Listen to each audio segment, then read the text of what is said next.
नमस्कार दोस्तों, तो चलिए आज हम लोग फिर से देखते हैं झारखंड उत्पाद सिपाही और झारखंड सीजीएल के लिए झारखंड जीके। आज का क्वेश्चन बहुत ही महत्वपूर्ण है और ये आपके एग्जाम में 100% दिखने को मिलेगा ही। इसीलिए समय को ना गवाते हुए चलिए हम लोग पहला क्वेश्चन शुरू करते हैं। देखिए आज हम लोग झारखंड जीके के साथ-साथ सामान्य विज्ञान भी देखेंगे। उसी के क्रम में देखिए ये पहला क्वेश्चन है आपका। ये कहता क्या है कि संथाल विद्रोह का प्रभाव संथाल परगना के अतिरिक्त किन क्षेत्रों में भी था? पहला है वीरभूम, दूसरा है छोटा नागपुर, तीसरा है हजारीबाग, चौथा है उपरोक्त सभी। इसका सही आंसर हो जाएगा ऑप्शन नंबर डी, उपरोक्त सभी। तो जैसे आपको पता है कि संथाल विद्रोह हुआ था, तो उसका असर संथाल परगना में तो रहेगा ही, लेकिन इसके अलावा वीरभूम हो गया, छोटा नागपुर हो गया, हजारीबाग में भी इसका प्रभाव था। अब बात करेंगे हम लोग संथाल विद्रोह का, तो संथाल विद्रोह हुआ था आपका 30 जून 30 जून 1855 को इसका शुरुआत हुआ था और इसका मुख्य नेतृत्वकर्ता थे आपके सिद्धू कान्हू और सिद्धू कान्हू के सहयोगी भाई थे चांद भैरव और उनकी बहन फूलो झानो भी थी। अब इसका शुरुआत कभी-कभी पूछ देता है, तो इसका शुरुआत आप लिखिएगा 30 जून को 1855 को कहाँ से? भोगनाडीह से। भोगनाडीह इन लोगों का अपना पैतृक निवास स्थान भी था, वहीं से शुरू हुआ था। ठीक है? अब इस संथाल विद्रोह को हूल विद्रोह भी बोला जाता है।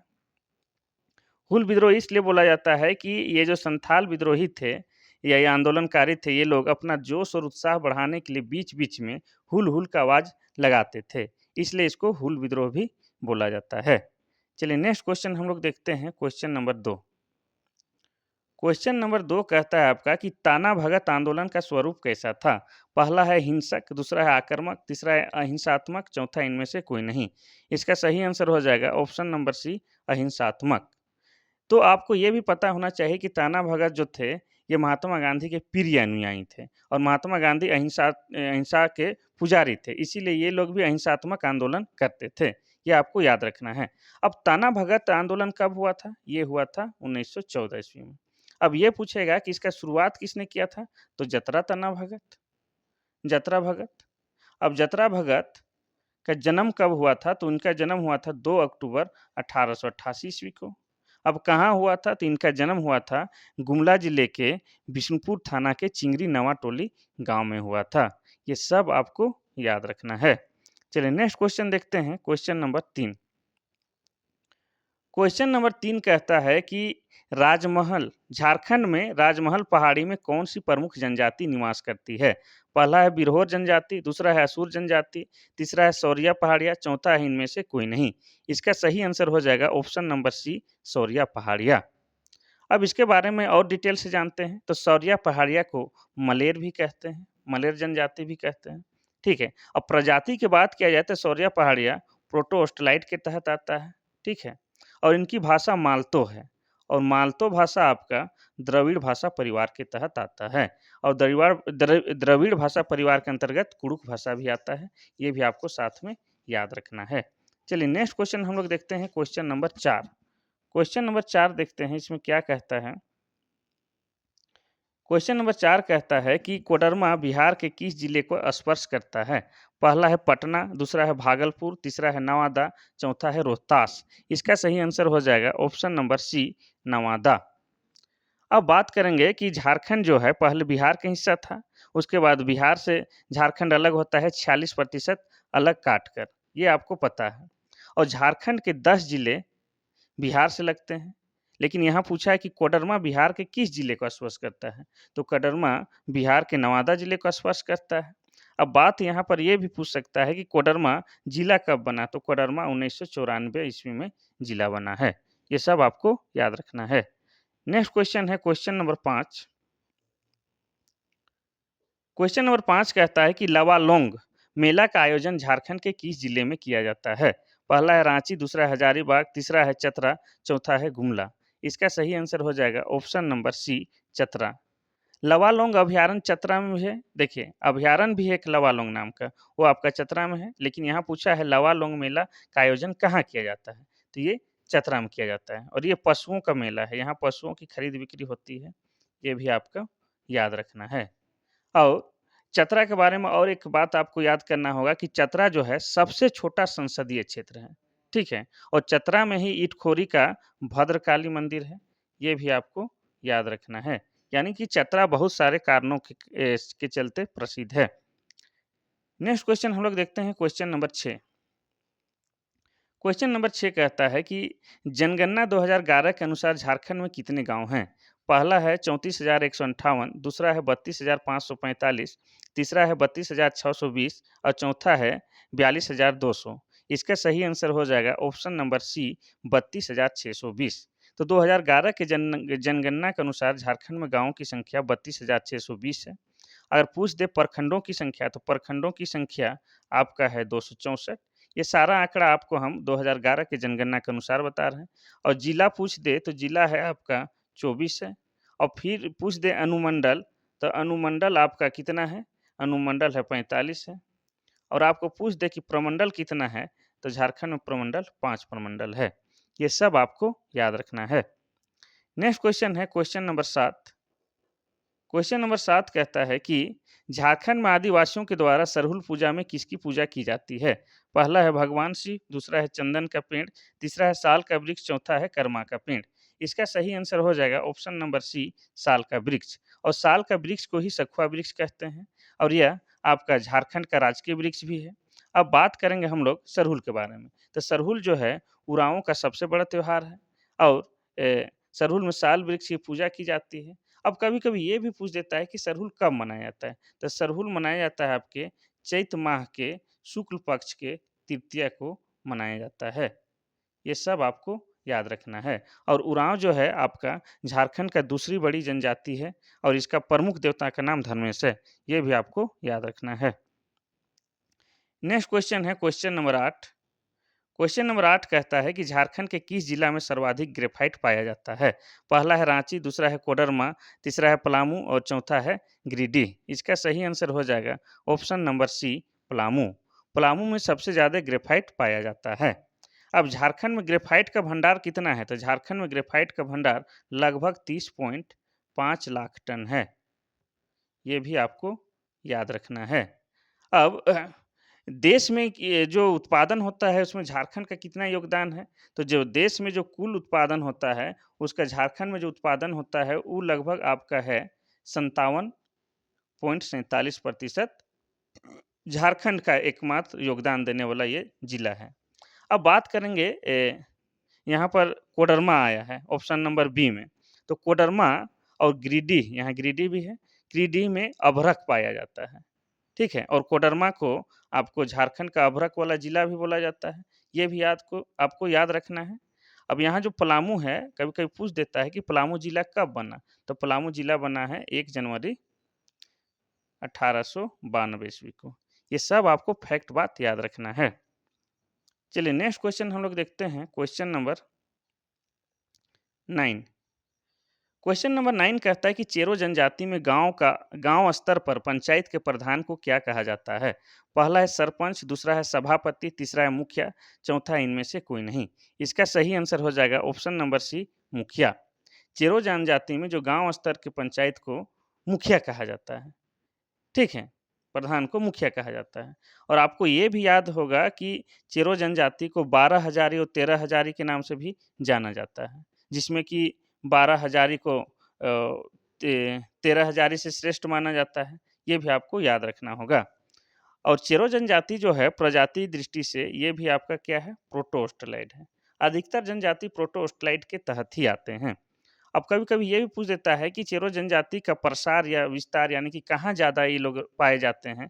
तो हो जाएगा आपका उधर लातेहार, पलामू और गढ़वा जिला में ये मुख्य रूप से निवास करते हैं। ठीक है? आपको ये विशेष रूप से याद रखना होगा कि चेरो जनजाति को 12 हज़ारी और 13 हज़ारी के नाम से भी जाना जाता है। नेक्स्ट क्वेश्चन है क्वेश्चन नंबर 10। क्वेश्चन नंबर 10 कहता है कि झारखंड के किस जनजाति के गांव के प्रधान को गोटिया कहा जाता है? पहला है खेरवार, दूसरा है बिरहोर, तीसरा है लोहरा, चौथा है खोंड जनजाति। इसका सही आंसर हो जाएगा ऑप्शन नंबर डी खोंड जनजाति। ये वाला ऑप्शन नंबर डी खोंड जनजाति। ठीक है? अब इसके बारे में थोड़ा-सा आपको बता दें तो 2011 की जनगणना के अनुसार झारखंड में इनकी जनसंख्या बहुत कम थी। कितनी थी? 221। बहुत ही कम है, ठीक है? और इनकी जो बोली है वो आपका कोंधी कहलाता है। कोंधी कहलाता है। और इनके यहाँ नर बलि भी देने का पहले प्रावधान था और उस नरबली को बोला जाता था मरियाह। मरियाह जो नर बलि दिया जाता था उसको कहा जाता था। लेकिन वर्तमान समय में ये सब रोक लगा दिया गया है या प्रचलन में नहीं है। किसी भी जनजाति में अभी नर बलि का प्रावधान नहीं है। नेक्स्ट क्वेश्चन हम लोग देखेंगे क्वेश्चन नंबर 11। क्वेश्चन नंबर 11 कहता है कि झारखंड राज्य में कुल कितने नगर निगम हैं? पहला है 5, दूसरा है 7, तीसरा है 9, चौथा है 11। इसका सही आंसर हो जाएगा ऑप्शन नंबर सी 9। झारखंड में वर्तमान समय में 9 नगर निगम काम करते हैं। अब बात ये भी पूछ देता है कि झारखंड में नगर निगम का स्थापना कब हुआ? तो ये हुआ है आपका 15 सितंबर 1979 ईस्वी को झारखंड में नगर निगम का स्थापना हुआ है। अब यहाँ बोला कि कुल 9 नगर निगम है, तो 9 नगर निगम कौन कौन है वो आपको बता दे रहे हैं। आदित्यपुर नगर निगम, चास नगर निगम, धनबाद, देवघर, हजारीबाग, रांची, मेदिनीनगर, मानगो और गिरिडीह। ये 9 नगर निगम झारखंड में वर्तमान समय में मौजूद है। नेक्स्ट क्वेश्चन हम लोग देखते हैं क्वेश्चन नंबर 12। किसे उत्कृष्ट विधायक पुरस्कार 2022 से सम्मानित किया गया है? पहला है विनोद सिंह, दूसरा है मथुरा महतो, तीसरा है अमित मंडल, चौथा है रामचंद्र चंद्रवंशी। इसका सही आंसर हो जाएगा option number A Vinod Singh. Vinod Singh को 2022 ईस्वी का उत्कृष्ट विधायक पुरस्कार से सम्मानित किया गया है। ये मोस्ट इंपॉर्टेंट क्वेश्चन है, इसको याद रखिएगा, पूछना ही पूछना है। ठीक है। हाँ, अब थोड़ा सा बात करेंगे हम लोग विनोद सिंह। तो ये जो है बगोदर विधानसभा क्षेत्र से आते हैं। बगोदर विधानसभा क्षेत्र से आते हैं और किस राजनीतिक पार्टी के हैं? तो ये हैं आपके भाकपा माले के। भाकपा माले पार्टी से ये आते हैं। ठीक है। और इनको कब ये उत्कृष्ट विधायक पुरस्कार से सम्मानित किया गया है? तो 22 नवंबर 2022 को। और 22 नवंबर को आपको बता दें कि झारखंड विधानसभा का क्या होता है? स्थापना दिवस मनाया जाता है 22 नवंबर को। उसी दिन ये सम्मानित किया गया है। नेक्स्ट क्वेश्चन हम लोग देखते हैं क्वेश्चन नंबर 13। क्वेश्चन नंबर 13 कहता है भारत में आयोजित फीफा अंडर 17 महिला विश्व कप टूर्नामेंट में 2022 में झारखंड के कितने खिलाड़ियों को शामिल किया गया था? पहला है 2, दूसरा है 4, तीसरा है 6 और चौथा है 8। इसका सही आंसर हो जाएगा ऑप्शन नंबर सी 6। ठीक है। और वो 6 खिलाड़ी कौन-कौन थी उसको भी आपको बताते हैं। पहला आपका था अष्टम उरांव, दूसरा था नीतू लिंडा, तीसरा है अंजलि मुंडा, चौथा अनीता कुमारी और पाँचवा पूर्णिमा कुमारी और छठा था सुधा अंकिता। ठीक है। इसमें आपको ये गर्व करने वाली बात ये भी है कि ये जो 6 खिलाड़ी तो झारखंड से शामिल थे ही, लेकिन झारखंड से ही जो एक थी आपकी अष्टम उरांव। अष्टम उरांव इस फीफा वर्ल्ड कप का कैप्टन भी थी। ठीक है। भारतीय टीम का कैप्टन भी थी। चलिए नेक्स्ट क्वेश्चन हम लोग देखते हैं क्वेश्चन नंबर 14। क्वेश्चन नंबर 14 कहता है कि कौन सा जलप्रपात राजमहल की पहाड़ी में स्थित है? पहला है गौतम धारा, दूसरा है हुंडरू जलप्रपात, तीसरा है उसरी जलप्रपात, चौथा है मोतीझरा। इसका सही आंसर हो जाएगा ऑप्शन नंबर डी मोतीझरा जलप्रपात। झारखंड के राजमहल की पहाड़ी से कौन सा जलप्रपात निकलता है? मोतीझरा जलप्रपात निकलता है। और बात किया जाए ये गौतम धारा जलप्रपात, इसी को जोन्हा फॉल भी बोला जाता है। ये आपका राढ़ू नदी में है। और हुंडरू जलप्रपात ये आपका स्वर्ण रेखा नदी में है। स्वर्ण रेखा नदी में। उसरी जलप्रपात ये आपका कहाँ है? चतरा में है उसरी जलप्रपात। ये सब आपको याद रखना है। ठीक है। नेक्स्ट क्वेश्चन हम लोग देखते हैं। अच्छा, इससे पहले एक बात याद आ गया कि ये जो मोतीझरा जो जलप्रपात है, ये आपका है अजय नदी पर। अजय नदी पर है। और अजय नदी कहाँ से निकलता है? तो अजय नदी बिहार के मुंगेर से निकलता है। ये भी आपको याद रखना है। चलिए नेक्स्ट क्वेश्चन हम लोग देखते हैं क्वेश्चन नंबर 15। क्वेश्चन नंबर 15 कहता है कि जोजो हाथू किसके लिए प्रसिद्ध है? पहला है काइनेट, दूसरा है क्रोमाइट, तीसरा है ग्रेफाइट और चौथा इनमें से कोई नहीं। इसका सही आंसर हो जाएगा option number B. Option number B हो जाएगा क्रोमाइट। क्रोमाइट के लिए प्रसिद्ध है जोजो हाथू। ये आपको याद रखना है। और ये जोजो हाथू कहाँ है आपका? तो पश्चिमी सिंहभूम में है। और पश्चिमी सिंहभूम जिला कब बना है? 1990 ईस्वी में। ये इम्पोर्टेंट क्वेश्चन में से में एक है कि जोजो हाथू ये शब्द आपको देखने को मिलेगा ही। जोजो हाथू क्रोमाइट के लिए प्रसिद्ध है और जो कि पश्चिमी जिला में पश्चिमी सिंहभूम जिला में स्थित है।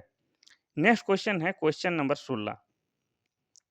क्वेश्चन नंबर 16 कहता है कि निम्न में से कौन सा सुमेलित नहीं है? पहला है चुटिया भीमकर्ण, दूसरा है दोइसा और दुर्जन शाह, तीसरा है सुतियांबे फनी मुकुटराय, चौथा है शतरंजी और रेनिसा। यहाँ पर आपको इस साइड में जो दिया है शासक का नाम दिया है और इधर उसका राजधानी का नाम दिया है। तो सही मिलान है, लेकिन एक जो है सही मिलान नहीं है, तो वो कौन सा है जो सही मिलान नहीं है? तो इसका हो जाएगा, देखिए, दोइसागढ़ दुर्जन शाह ये सही है, सुतियांबे फनी मुकुटराय ये भी सही है, शतरंजी एनी शाह ये भी सही है, लेकिन चुटिया भीमकर नहीं होगा, ये वाला गलत है। तो इसमें क्या हो जाता? चुटिया जो था आपका प्रताप राय का राजधानी था। प्रताप राय जिस समय शासक था उस समय यह चुटिया राजधानी था। नेक्स्ट क्वेश्चन हम लोग देखते हैं क्वेश्चन नंबर 17।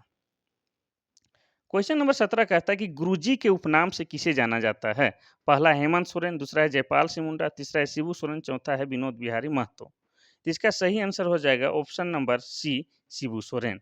शिबू सोरेन को गुरुजी भी और दिसोम गुरु भी बोला जाता है, ठीक है। और ये झारखंड में 3 बार मुख्यमंत्री भी बन चुके हैं। और ये जो है आपका शिबू सोरेन, हेमंत सोरेन के पप्पा जी हैं, ये भी आपको याद रखना है। और इसके अलावा मनमोहन सिंह जब प्रधानमंत्री थे, उस समय ये केंद्रीय मंत्री भी रह चुके हैं। अब बात करेंगे कि शिबू सोरेन कहाँ के रहने वाले हैं, तो शिबू सोरेन का जन्म रामगढ़ के नेमरा गाँव में 1944 ईस्वी में हुआ था, ये भी आपको याद रखना है। और इन्होंने ही सुन्नत संथाल का स्थापना किया था और इन्होंने ही झारखंड मुक्ति मोर्चा का स्थापना में भी मुख्य योगदान निभाया है। ये सब आपको याद रखना है। नेक्स्ट क्वेश्चन है क्वेश्चन नंबर 18। क्वेश्चन नंबर 18 कहता है कि माँ छिन्नमस्तिका मंदिर कहाँ स्थित है? पहला है रांची, दूसरा है हजारीबाग, तीसरा है रामगढ़, चौथा है लातेहार। इसका सही आंसर हो जाएगा option number C, Ramgarh. Ramgarh जिला में है माँ छिन्नमस्तिका मंदिर और रामगढ़ जिला बना है 2007 ईस्वी में। अब बात करेंगे थोड़ा-सा मंदिर के बारे में। तो छिन्नमस्तिका मंदिर जो है आपका, ये रजरप्पा मंदिर दामोदर और भेड़ा नदी के संगम पर है। भेड़ा नदी को भैरवी नदी भी बोला जाता है और इसमें माँ काली का सिर कटा हुआ मंदिर है, ठीक है। और इसको 51 शक्ति पीठों में एक माना जाता है। ये सब आपको याद रखना है। चलिए नेक्स्ट क्वेश्चन हम लोग देखते हैं क्वेश्चन नंबर 19। क्वेश्चन नंबर 19 कहता है कि सिन्हा साहब रामलीला सजला गेंद और गोल कहानी के रचनाकार कौन है? ये जो जितना दिया हुआ है सब किताब का नाम है। इसके लेखक कौन है ये पूछना चाह रहा है। पहला है जी.सी. बनर्जी, दूसरा है भोगला सोरेन, तीसरा है राधा कृष्ण, चौथा इनमें से कोई नहीं। इसका सही आंसर हो जाएगा option number C, Radha Krishna. Radha Krishna के द्वारा ये सारा किताब लिखा गया है, ठीक है। ये सब भी आपको पूछ देता है, साहित्य और साहित्यकार से भी एक ना एक क्वेश्चन रहेगा ही। नेक्स्ट क्वेश्चन है क्वेश्चन नंबर 20। ऑफलाइन क्लास में थोड़ा-सा ज़्यादा बिज़ी होने के कारण से डेली आप लोग को ये क्लास नहीं दे पा रहे हैं, उसके लिए हम क्षमा प्रार्थी हैं। देखिए 20वां नंबर का क्वेश्चन है, the legend of Birsa Munda पुस्तक के लेखक कौन हैं? पहला है तुहिन सिन्हा एवं अंकिता वर्मा, यहाँ कार छूट गया है। दूसरा है देव कुमार, तीसरा है सरयू राय, चौथा है विवेकानंद झा। इसका सही आंसर हो जाएगा ऑप्शन नंबर ए, तुहिन सिन्हा और अंकिता वर्मा द्वारा लिखा गया है the legend of Birsa Munda, ठीक है। अब बिरसा मुंडा के ज़िक्र आया है तो बिरसा मुंडा के बारे में थोड़ा-सा जान लीजिए। बिरसा मुंडा का जन्म 15 नवंबर 1875 को हुआ था। कहाँ हुआ था? तो ये खूंटी, वर्तमान जो खूंटी जिला है वहाँ उलीहातू गाँव है वहाँ पर हुआ था। इनके पिता का नाम सुगना मुंडा और माँ का नाम करमी था। इन्हें लोग प्यार से धरती आबा भी बोलते हैं। ये सब बात आपको याद रखना है। नेक्स्ट क्वेश्चन है क्वेश्चन नंबर, अच्छा, अब हम लोग देखेंगे साइंस, सामान्य विज्ञान। सामान्य विज्ञान का क्वेश्चन भी मोस्ट इम्पोर्टेंट है, इसको भी आप ध्यान से देखिएगा। आप केवल झारखंड जीके के सहारे रिजल्ट नहीं कर सकते हैं, आपको सभी सब्जेक्ट में पकड़ होना ज़रूरी है। चलिए इसको देखते हैं। सामान्य विज्ञान, भारी जल का रासायनिक सूत्र क्या है? पहला है H2O, देखिए यहाँ पर इस तरह से लिखा जाता है, ये नीचे रहता है H2O। और दूसरा है DTO, ये DTO इस तरह से लिखा जाएगा। और तीसरा है H2S और चौथा इनमें से कोई नहीं। इसका सही आंसर हो जाएगा ऑप्शन नंबर बी, D2O जो है आपका भारी जल का रासायनिक सूत्र है। और सिर्फ आपको पूछ दे कि जल का रासायनिक सूत्र क्या है, तो आपका हो जाएगा H2O। ये हो जाएगा आपका जल का रासायनिक सूत्र। और भारी जल का बोला तो हो जाएगा DTO। ये सब आपको याद रखना है। अब भारी जल में जो होता है, इसका हाइड्रोजन का समस्थानिक होता है क्या? ड्यूटेरियम का ऑक्साइड। ठीक है, चलिए नेक्स्ट क्वेश्चन हम लोग देखते हैं, क्वेश्चन नंबर 2। क्वेश्चन नंबर 2 कहता है कि बुलेट प्रूफ पदार्थ बनाने के लिए कौन सा बहुलक प्रयुक्त होता है?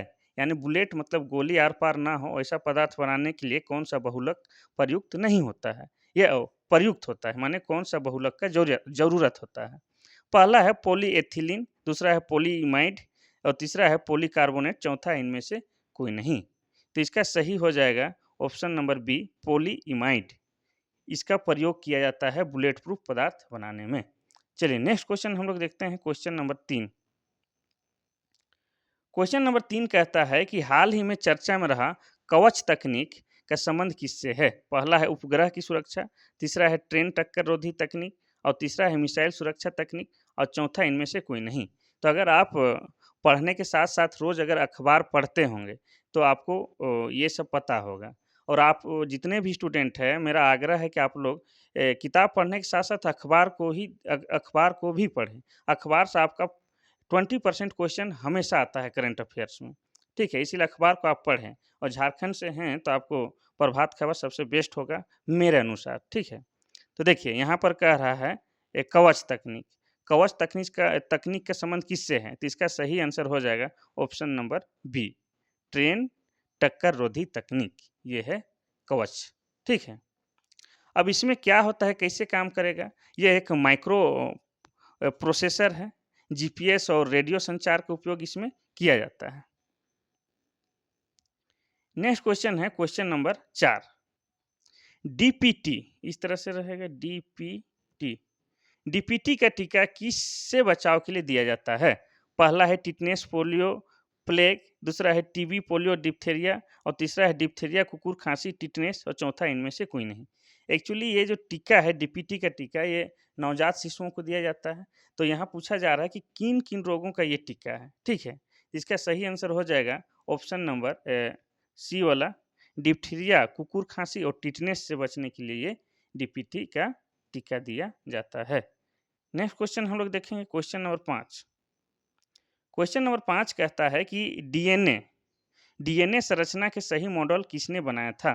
पहला है एचजी खुराना, दूसरा है जेकब और मोनोड और तीसरा है वाटसन और क्रिक, चौथा इनमें से कोई नहीं। इसका सही आंसर हो जाएगा ऑप्शन नंबर सी, वाटसन और क्रिक। तो पहले आपको बता दें कि ये डीएनए जो होता है किसी चीज़ को जानने के लिए, कि भाई जैसे होता है कि ये किसका संतान है, अगर नहीं पता चल रहा है तो डीएनए टेस्ट के द्वारा हम लोग जान सकते हैं। ये सारे चीज़ में प्रयोग किया जाता है किसी का परिचय जानने के लिए। जैसे होता है ना कि कहीं कोई लाश मिला है, उसका कोई अता पता नहीं, तो डीएनए मैच कराने से पता चल जाएगा कि ये उसका बेटा या बेटी है। आप देखे होंगे पिक्चर और सीरियल में। अब बात करते हैं यहाँ पर सवाल के अनुसार, तो डीएनए संरचना का सही मॉडल किसने बनाया था? इसका सही आंसर हो जाएगा वाटसन और क्रिक। अब इसी के लिए इन्हें 1962 ईस्वी में नोबेल पुरस्कार से सम्मानित किया गया है। और ये लोग बनाए कब थे? ये बनाए थे 1953 में, लेकिन इन्हें सम्मानित किया गया है 1962 ईस्वी में नोबेल पुरस्कार से। ठीक है, नेक्स्ट क्वेश्चन है क्वेश्चन नंबर 6। क्वेश्चन नंबर 6 कहता है कि एक लकड़ी के टुकड़े को पानी के नीचे पकड़ कर रखने पर उस पर कितना उत्प्लावन बल होगा? पहला है लकड़ी के भार के बराबर, दूसरा है लकड़ी के भार से कम, तीसरा है लकड़ी के भार से अधिक, चौथा है बिल्कुल भी नहीं। इसका सही आंसर हो जाएगा ऑप्शन नंबर ए, लकड़ी के भार के बराबर उत्प्लावन बल लगेगा। नेक्स्ट क्वेश्चन है क्वेश्चन नंबर 7। साइंस का जो क्वेश्चन है आज का सिलेक्टेड क्वेश्चन है। इस तरह के ही क्वेश्चन आते हैं, आप इसमें कोई संदेह नहीं कीजिए और ध्यान से पढ़िए। देखिए, डायनेमो निम्नलिखित में से किससे परिवर्तित करता है? यांत्रिक ऊर्जा को चुंबकीय ऊर्जा में, या यांत्रिक ऊर्जा को विद्युत ऊर्जा में, या तीसरा विद्युत ऊर्जा को यांत्रिक ऊर्जा में, चौथा इनमें से कोई नहीं। इसका सही आंसर हो जाएगा ऑप्शन नंबर बी, यांत्रिक ऊर्जा को विद्युत ऊर्जा में परिवर्तित करता है क्या? डायनेमो। चलिए नेक्स्ट क्वेश्चन हम लोग देखते हैं, क्वेश्चन नंबर 8। क्वेश्चन नंबर 8 क्या कहता है? क्वेश्चन नंबर 8 कहता है कि गाजर का रंग नारंगी किसके उपस्थिति के कारण होता है? पहला है जमीन के अंदर होने के कारण, दूसरा है सूर्य की रोशनी नहीं होना, तीसरा है इसमें कैरोटीन होना, चौथा इनमें से कोई नहीं। ठीक है, तो गाजर का जो रंग है आपका नारंगी रंग, वो किसके कारण है? तो इसका सही आंसर हो जाएगा ऑप्शन नंबर सी, कैरोटीन। अब यहाँ पर कैरोटीन उपस्थित होता है इसलिए इसका रंग नारंगी है। इसीलिए गाजर को इंग्लिश में कैरोट भी बोला जाता है, तो आपको याद हो जाएगा कि गाजर में कैरोटीन पाया जाता है। ठीक है? और गाजर में विटामिन ए भरपूर मात्रा में होता है और विटामिन ए के कमी से लोगों को रतौंधी हो जाता है। रतौंधी को नाइट ब्लाइंडनेस भी कहते हैं, ये भी आपको याद रखना है। नेक्स्ट क्वेश्चन है क्वेश्चन नंबर 9। क्वेश्चन नंबर 9 कहता है कि निम्नलिखित में से किसे विटामिन बी के नाम से जाना जाता है? पहला है रेटिनॉल, दूसरा है थायमिन, तीसरा है एस्कॉर्बिक अम्ल और चौथा है कैल्सिफेरॉल। इसका सही आंसर हो जाएगा option number B, thiamine. Thiamine vitamin B का रासायनिक नाम है और रेटिनॉल जो है आपका विटामिन ए का रासायनिक नाम है। एस्कॉर्बिक अम्ल विटामिन सी का रासायनिक नाम है। कैल्सिफेरॉल विटामिन डी का रासायनिक नाम है। ये सब आपको याद रखना है। नेक्स्ट क्वेश्चन है क्वेश्चन नंबर 10। क्वेश्चन नंबर 10 कहता है कि वर्षा वाले दिनों में अधिक दूरी की ध्वनि सुनाई देती है क्योंकि ध्वनि आर्द्र वायु में धीरे चलती है। और दूसरा, ध्वनि आर्द्र वायु में तेज चलती है। और तीसरा है आर्द्रता वाली वायु ध्वनि को अवशोषित नहीं करती है। चौथा इनमें से कोई नहीं। इसका सही आंसर हो जाएगा ऑप्शन नंबर बी। ध्वनि आर्द्र वायु में तेज से चलता है, इसीलिए दूर का आवाज भी आसानी से सुनाई देता है। ये आपको याद रखना है। देखिए, होता क्या है कि वर्षा के दिनों में वायु में आर्द्रता अधिक होती है, ठीक है, और घनत्व कम होता है, इसलिए ध्वनि जो है तेजी से यात्रा करती है। नेक्स्ट क्वेश्चन है क्वेश्चन नंबर 11। क्वेश्चन नंबर 11 कहता है कि 18 कैरेट सोना का क्या अर्थ होता है? यानी कोई कहता है ना, आप ज्वेलरी दुकान में जाइए कि 18 कैरेट का सोना है, 24 कैरेट का सोना है, ये सब आपको सुनने को मिलेगा। तो इसका मतलब भी आपको जानना होगा, ठीक है। 18 कैरेट सोना में क्या होता है?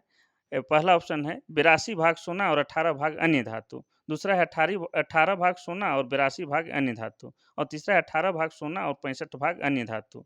और चौथा है इनमें से कोई नहीं। इसका सही आंसर हो जाएगा ऑप्शन नंबर ए, 82 भाग इसमें सोना होता है और 18 भाग अन्य धातु। ठीक है, 18 कैरेट का सोना जब आप खरीदते हैं, उसमें सिर्फ 82 भाग सोना होता है और 18 भाग दूसरा धातु होता है।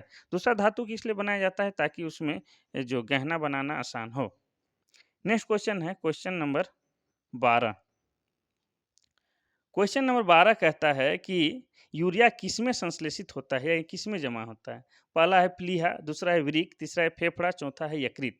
इसका सही आंसर हो जाएगा ऑप्शन नंबर डी, यकृत। और यकृत क्या है? यकृत जो है मनुष्य का सबसे बड़ी ग्रंथि यकृत है। और ये यहाँ पर जो है वृक्क, वृक्क को किडनी भी बोलते हैं और किडनी का काम क्या है? खून साफ करना, रक्त छानने का काम वृक्क ही करता है। ठीक है, और इसकी संख्या कितना है? 2 है, किडनी 2 है। इसके बारे में भी आपको जानना है। नेक्स्ट क्वेश्चन हम लोग देखते हैं क्वेश्चन नंबर 13। क्वेश्चन नंबर 13 कहता है कि पादप उत्तक कितने प्रकार के होते हैं? पहला है 1, दूसरा है 2, तीसरा है 3, चौथा है 4। इसका सही आंसर हो जाएगा ऑप्शन नंबर 3। पादप उत्तक 3 प्रकार के पाए जाते हैं। पहला है आपका विभोजेतक, विभज्योतक, ठीक है। दूसरा है स्थिर उत्तक, स्थिर उत्तक, और तीसरा है आपका मुख्य उत्तक। ये आपको याद रखना है। चलिए नेक्स्ट क्वेश्चन हम लोग देखते हैं क्वेश्चन नंबर 14। क्वेश्चन नंबर 14 कहता है कि किस फल का बीज उसके बाहर होता है? पहला है स्ट्रॉबेरी, दूसरा है केला, तीसरा है मूंगफली, चौथा है काजू। इसका सही आंसर हो जाएगा option number A, strawberry. Strawberry आप देखे होंगे तो उसका बीज जो है बाहर होता है और वह अपने विशिष्ट सुगंध और चमकीले रंग और रसदार मिठास के लिए जाना जाता है। ठीक है, ये आपको याद रखना है। स्ट्रॉबेरी झारखंड में तो बहुत कम मिलता है, और कहीं मिलता है तो भाई बताओ मैसेज करके। नेक्स्ट क्वेश्चन है, जब मोटे कांच के गिलास में गर्म पानी डाला जाता है तो गिलास चटक जाता है। ठीक है, गिलास, क्योंकि गिलास आगे उच्च ताप गुणांक होता है, दूसरा बहुत कम विशिष्ट ऊष्मा होता है, तीसरा ऊष्मा का कुचालक है इसलिए भीतरी सत्ता नहीं सतह का विस्तार होता है, और चौथा इनमें से कोई नहीं। इसका सही आंसर हो जाएगा ऑप्शन नंबर सी, ऊष्मा का कुचालक है इसलिए भीतरी सतह सतह सतह का विस्तार होता है। इसीलिए होता क्या है कि काँच के गिलास गर्म चीज़ डालने से अगर वो मोटा गिलास है तो वो चटक जाता है या फट जाता है। नेक्स्ट क्वेश्चन हम लोग देखेंगे क्वेश्चन नंबर 16। क्वेश्चन नंबर 16 कहता है कि एक व्यक्ति है जिसका रक्त समूह बी है, वह किस व्यक्ति को आसानी से रक्तदान कर सकता है? यहाँ क्वेश्चन ये पूछ रहा है कि बी रक्त समूह किन-किन व्यक्तियों को चढ़ाया जा सकता है या रक्तदान दिया जा सकता है? पहला ए और बी, दूसरा है बी और ओ और चौथा है सी तीसरा है ए और ए बी और चौथा है बी और ए बी। इसका सही आंसर हो जाएगा ऑप्शन नंबर डी, बी और ए बी को बी रक्त समूह रक्तदान कर सकता है। अब बात हम लोग करते हैं जो मनुष्य में जो रक्त है उनका वर्ग कितना है? 4 वर्ग में पाया जाता है। ए, बी, ए बी और ओ। जिसमें ओ को सर्वदाता रक्त समूह बोला जाता है और ए बी को सर्वगाही रक्त समूह भी बोला जाता है। और कभी-कभी ये पूछ देता है कि रक्त का वर्गीकरण की खोज किसने किया? तो ये हो जाएगा लैंडस्टेनर। ये भी आपको याद रखना है। ठीक है? चलिए नेक्स्ट क्वेश्चन हम लोग देखते हैं क्वेश्चन नंबर 17। क्वेश्चन नंबर 17 कहता है कि मनुष्य में त्वचा का रंग कौन उत्पन्न करता है? पहला हीमोग्लोबिन, दूसरा इंसुलिन, तीसरा है मेलानिन, चौथा है एड्रिनलिन। इसका सही आंसर हो जाएगा option number C, melanin. Melanin ही लोगों के त्वचा का रंग तय करता है कि कौन व्यक्ति गोरा होगा, कौन काला होगा, ये तय करता है मेलानिन। ठीक है, उसके अपने वश की बात नहीं है, मेलानिन ही तय करेगा कि किसी का रंग गोरा होगा या काला। ठीक है, अब बात करते हैं हीमोग्लोबिन। तो हीमोग्लोबिन की उपस्थिति के कारण ही हमारा रक्त क्या है? लाल रंग के दिखाई देता है। और हीमोग्लोबिन का काम का बात कहा जाए तो ये पूरे शरीर में ऑक्सीजन पहुँचाने का काम करता है। और दूसरा यहाँ पर देखिए इंसुलिन, इंसुलिन की कमी से ही मधुमेह नामक रोग हो जाता है। मधुमेह, इसी को शुगर रोग भी कहते हैं। ठीक है, चलिए नेक्स्ट हम लोग देखते हैं क्वेश्चन नंबर 18। क्वेश्चन नंबर 18 कहता है कि एक आदमी 10 मीटर से ज़्यादा दूर स्पष्ट नहीं देख सकता है। वह किस रोग से ग्रस्त है? पहला है दूर दृष्टि दोष, दूसरा है निकट दृष्टि दोष, चौथा है रतौंधी, चौथा है मोतियाबिंद। इसका सही आंसर हो जाएगा ऑप्शन नंबर बी। निकट दृष्टि दोष से जो व्यक्ति ग्रसित है वह 10 मीटर से ज़्यादा दूर की वस्तु का स्पष्ट नहीं देख सकता है। ठीक है, और निकट दृष्टि दोष में को समाधान करने के लिए यहाँ पर अवतल लेंस का प्रयोग किया जाता है। जो चश्मा पहनता है ना, जिसको अगर निकट दृष्टि दोष है तो अवतल लेंस वाला चश्मा पहनेगा। और दूरदृष्टि किसे कहते हैं? अब दूरदृष्टि में होता क्या है कि नज़दीक का चीज़ धुंधला दिखेगा और दूर की वस्तु साफ दिखेगा। उसको दूरदृष्टि दोष कहते हैं। इसमें अवतल लेंस का प्रयोग किया जाता है।